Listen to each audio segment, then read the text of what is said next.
So there you are.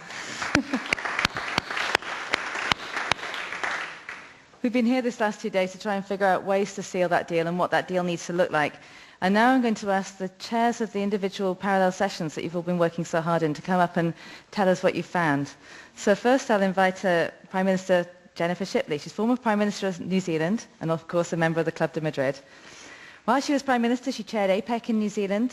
She was previously Leader of the Opposition, Minister of State for Services, Transport, State-owned Enterprises and Accident Compensation, Minister of Health, Minister of Social Welfare and Minister of Women's Affairs.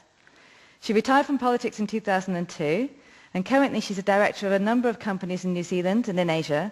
She speaks all around the world on a very diverse range of topics and she runs her own consultancy. And she was an initiator of the Education Forum for East Asia and is a member of the World Women's Leaders Council. Jennifer. Well, thank you, and thank you for the chance. The Club of Madrid is delighted, as I mentioned last night, to be involved in this project. Our group had a very lively exchange on what is a very demanding topic. The question of whether or not climate justice is real and how we fit this into the context of the negotiations was the challenge our group faced. The group concluded that there most certainly is an issue, and we feel that there is both evidence now and will continue to be evidence that a humanitarian crisis is emerging as a result of climate and that it deserves a clear response in the post-2012 agreement. I intend to just briefly try and give you context rather than read through the statement, which I know that you've all got in front of you. So in point one, where we wanted acknowledgement that there is a humanitarian problem and we do want action in the agreement, the group also wanted to see the negotiators commit themselves to ambitious targets and commit immediately to medium-term goals as well as part of that commitment. In the second area around human rights, and again we know that this is going to be controversial, but we felt that there is very likely to be a preamble to the Copenhagen Agreement, some sort of macro statement that might set aside from the agreement itself but allow things that some will not want necessarily in the agreement but still have significance in the context, that might emerge. And if that were the case, we wanted the preamble to have that shared vision for a long-term cooperation that will clearly have a reference with respect to human rights and will be guided by the human rights principles. So we want whatever is in that preamble to be captured both by a commitment to and reference to the principles of human rights. We wanted to urge the negotiators to include explicit references to the need to respect human rights in any statement or press release that might come either around the negotiations or when the negotiation results are presented. And thirdly, around the human rights issues, we wanted the final text to ensure that there would be actions taken on adaptation and mitigation and technology transfer. And when that happened, we wanted people to consider whether or not it was complying with the principles of human rights that are so well defined in existing documents.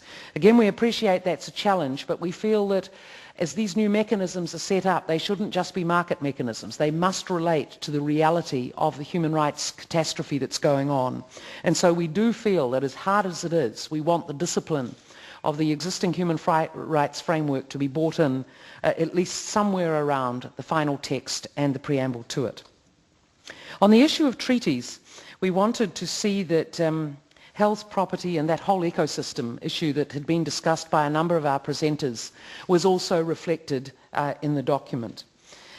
The fifth one, I don't know what's happening here. We're not, am I meant to be pushing this? I am meant to be pushing this. Pardon?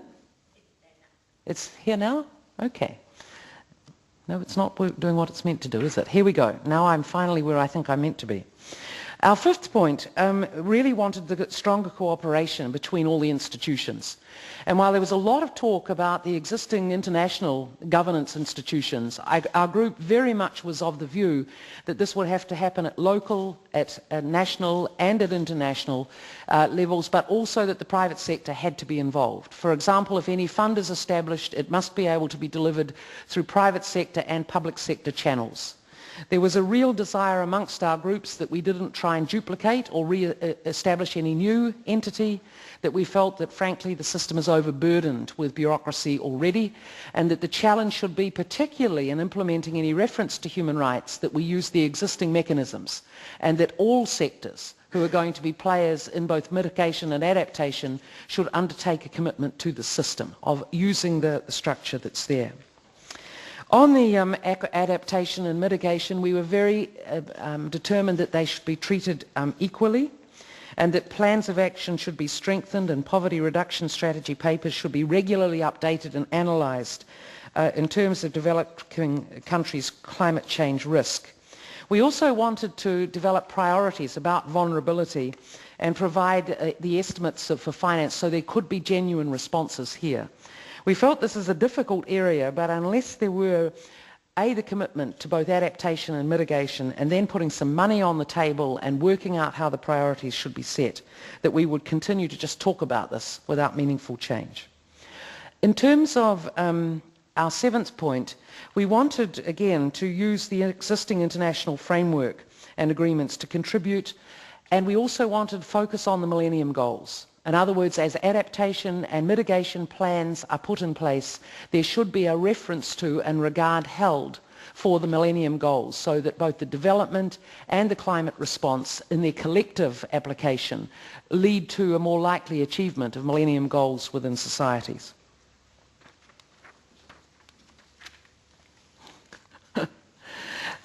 Our eighth point really was an issue of awareness. We had a lot of discussion about this as to whether this conversation is embedded in people's minds yet.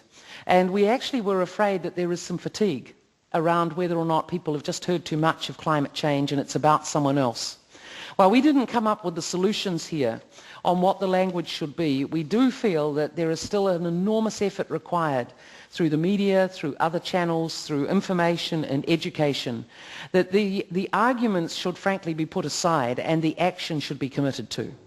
That climate health and green growth really pushes us onto the front foot of moving forward, and again, while we didn't try and define the language, we felt that there is an important tipping point issue, that if the agreement is to be secured at Copenhagen, we also need to get through the lament and looking back onto a front foot and looking forward. And so our eighth point really was trying to focus on that we wanted increased efforts to raise public awareness, not in the debate of whether or not climate change exists, but rather climate health has to have the commitment of individuals through their action, governments and their strategies, international fora and the way in which they respond, and also the private sector if we're to seriously make progress with mitigation and adaptation strategies. And we wanted to explore those much more.